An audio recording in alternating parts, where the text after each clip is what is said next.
Peggy Joseph took her daughter out of school early Wednesday for this.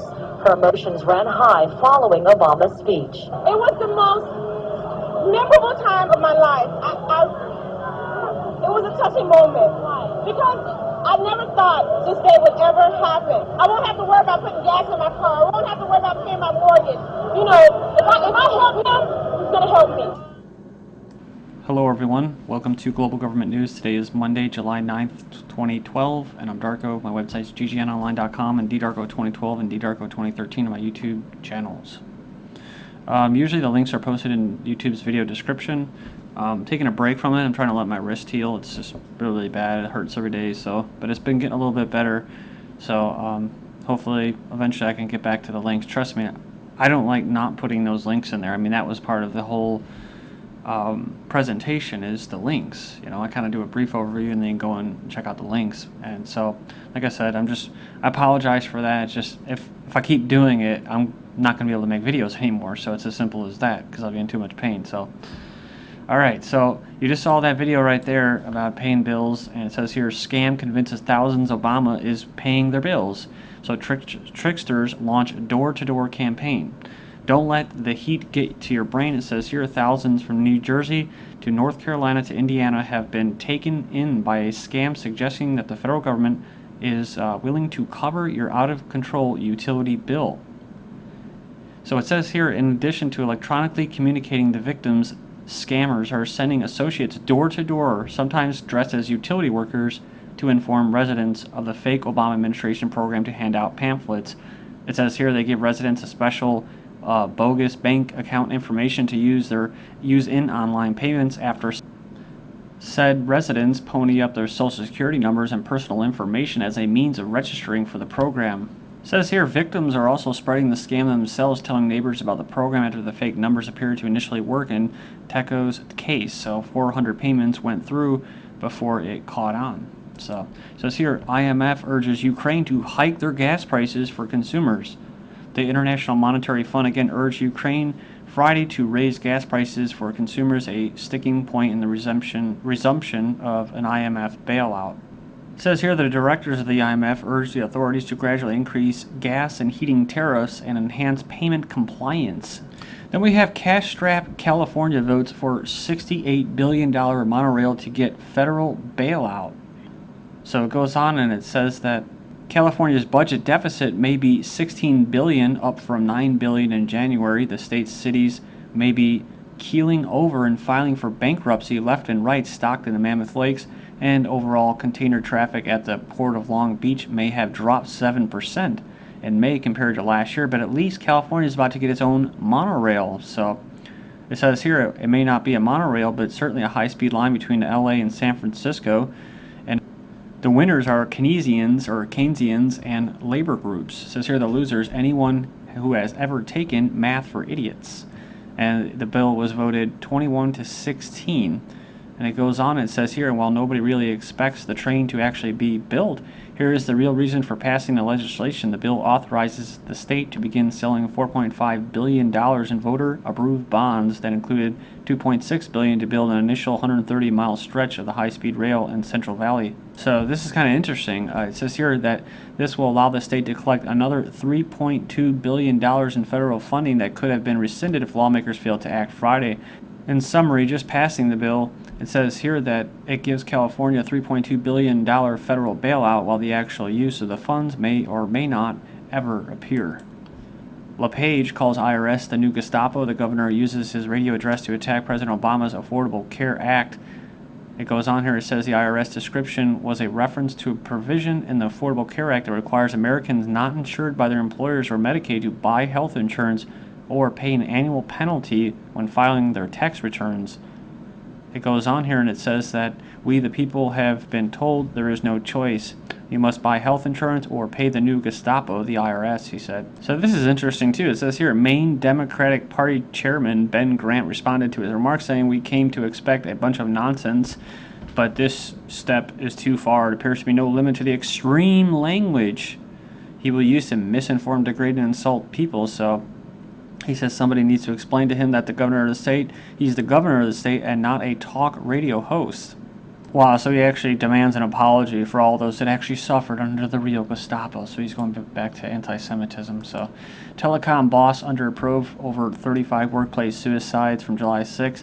The ex-head of the France's telecom has been under investigation for harassment over a slew of suicides during his tenure as the probe widens to other former top executives. During his time in charge, Lombard oversaw a huge reorganization at France Telecom, or restructuring, that involved the loss of 22,000 jobs between 2006 and 2008. In addition, more than 10,000 employees were switched to other jobs. And while we're on the subject, we have Texas man accused of helping wife kill herself, cites couple's financial troubles.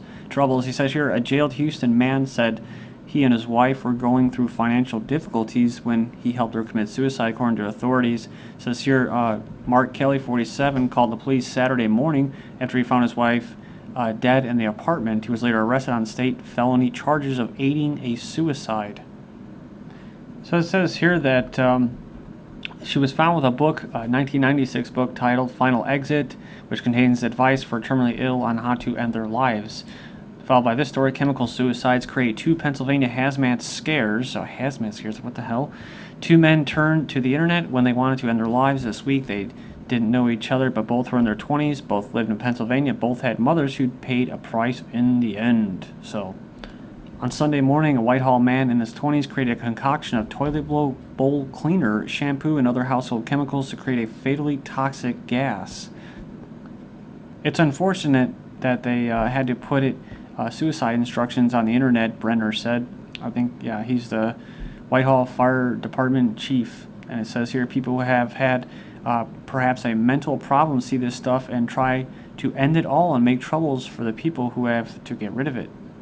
Yeah, so this is the argument, just real quick, this is the whole it's selfish to kill yourself argument. So it's the people that are left behind that are the selfish ones, in my own opinion, because it's always about me. What about me? It's like, dude, you're still alive, dude's dead.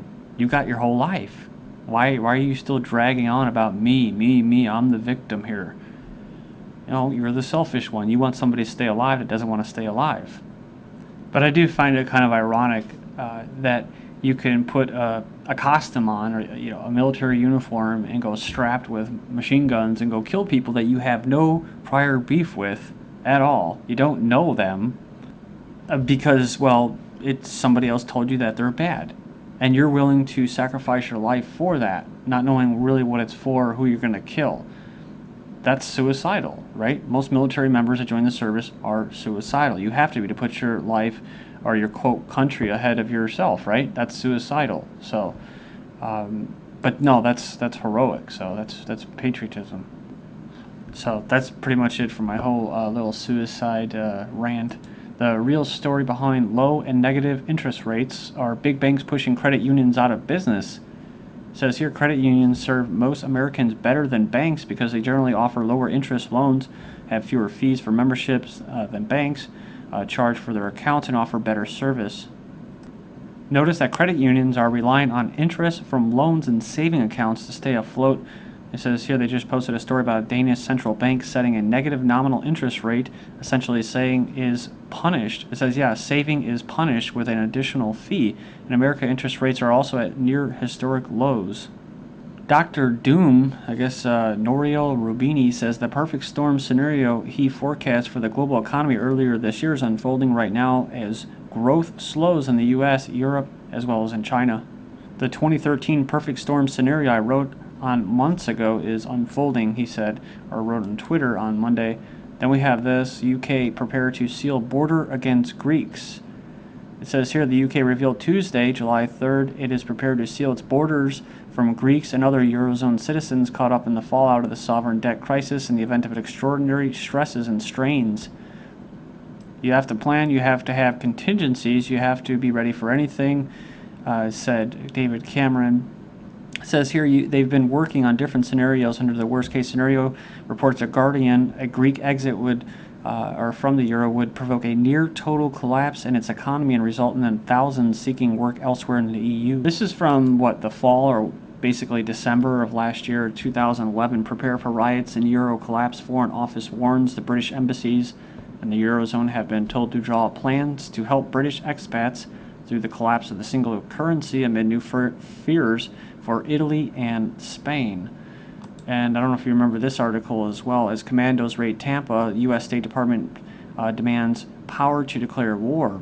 So it says here, if you remember this story that I've covered before, they want to have this shadowy U.S. and allied special operation forces working hand in hand with America's embassies and foreign governments. It says here, in a key role to preventing low-intensity conflicts. It says here, and where prevention fails, the same commando diplomat team goes on the attack.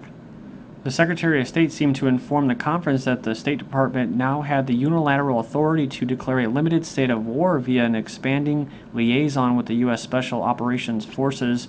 From a direct quote from her, "We created a new Bureau of Conflict and Stabilization Operations that's working to put into practice lessons learned over the past decades about a civilian surge capacity to deal with crises and hotspots." Next up, those are the places, the hotspots are the places that they've pillaged and plundered, right?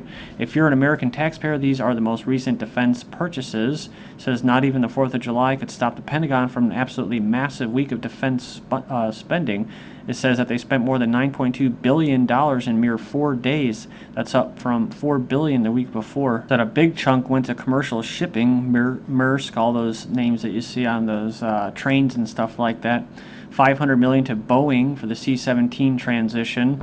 It says here another $213 million for the ship-to-shore connector landing craft. That's to replace the Navy's, i.e. Marines, hovercraft, which they never used before, but they might start using them now in Asia and different parts of the world over there, since they're, quote, modernizing their army, right, scaling them down, increasing special forces. Yeah, and then $146 million worth of Boeing weaponry for foreign arms deals, one to Saudi Arabia and India. And actually, it says here the bits of Harpoon hardware are actually going to Pakistan and Turkey. And Turkey says they want to leave the EU just recently in Pakistan. They, eventually they're going to go rogue, i.e. they're not going to be a puppet government for the West. A Pentagon contractor has been caught illegally selling military technology to China. U.S. satellite maker Laurel Space Communications has agreed to pay a $14 million fine for passing missile technology to China. They're basically pleading no contest. They mistakenly sent to the Chinese. These companies got rich selling illegal weapons to U.S. adversaries. It says in the wake of Pratt & Whitney's settlement, the defense giant illegally sold a bunch of helicopter engines to the Chinese. They wondered who else has been busted for outlaw arms. And it goes on here. The ITT Corporation transferred night vision goggles and laser weapon countermeasures to engineers in China. It says here Marsh Aviation sold a bunch of military aircraft engines to Venezuela. Rocky Mountain Instruments Company sold military optics to China, Russia, Turkey, and South Korea. Chitron Electronics sold electronic warfare systems to China for a decade. Boeing knowingly sold military-grade gyroscopic sensors to China. Even after Boeing was informed that the planes contained a device classified as defense article, they continued to sell aircraft equipped with the device. And then here, PPG, basically a Chinese subsidiary of the United States company, sold high-performance coating for nuclear reactors to Pakistan. So how do you like that? And BAE, remember I mentioned this before, they were selling sniper rifles to Pakistan.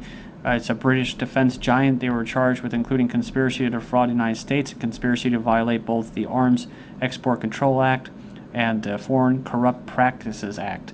Okay, so Mexican drug cartel laundered money through Bank of America, FBI alleges. Well, they did, because I reported on this about over a year ago at least.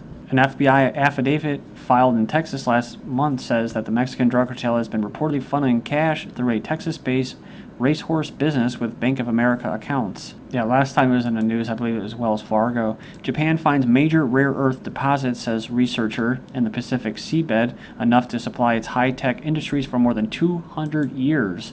Tokyo makes bid to buy disputed islands in the East China Sea, a move that could elevate tensions between the Asian powerhouses. Then we have Russian Prime Minister Medvedev visits to disputed islands irks Japan.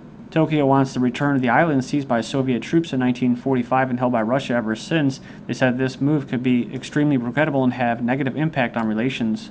Iran's going to sell oil through a private consortium to evade sanctions. China shuns U.S. and invests direct in Iran oil fields. Turkey pays for energy resource import from Iran in gold. Chinese factory has been scrapped after environmental protest. Residents feared it would poison them. Then in Bolivia, anti-mining protests turned deadly, just like in Peru. And bad news for miners, black lung is back. It's an epidemic that has doubled over the past 10 years. They say it could be due to an increased work week. It's gotten 11 hours longer. One miner said it feels like I've got a heavy, wet sack on each lung.